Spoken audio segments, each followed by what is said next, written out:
Rreth 600 zyrtarë të policisë bastisën 47 lokacione në gjithë Kosovën. U arestuan 22 persona të dyshuar për përfshirje në krim të organizuar, trafikim të narkotikëve dhe pastrim parash.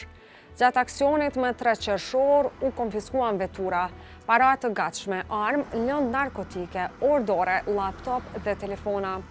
Sipas autoriteteve, të dyshuarit kishin përdorur aplikacionin Sky ECC për të komunikuar dhe koordinuar veprimtaritë e tyre kriminale. Si funksionon Sky ECC? Sky ECC është një aplikacion për komunikim të koduar, i cili përdoret përmes telefonave të modifikuar.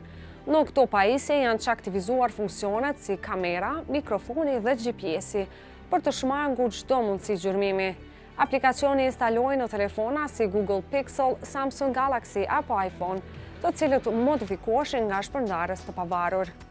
Sipas projektit për raportimin e krimit të organizuar dhe korrupsionit, Sky ECC ka qenë për vite me radhë një mjet kyç për grabitës bankash në Arati, trafikant ndërkombëtar të drogës dhe organizata kriminale serbe, por që shmangur hetimeve të autoriteteve.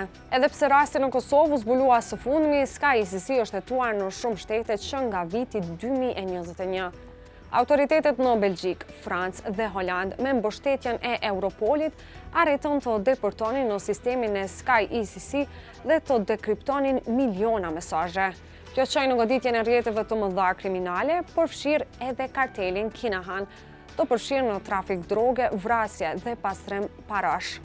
Zbulimi i këtyre komunikimeve nxori në pa mënyrën e funksionimit të rrjeteve kriminale në gjithë Evropën dhe rezultoi me qindra arestime dhe konfiskime të mëdha.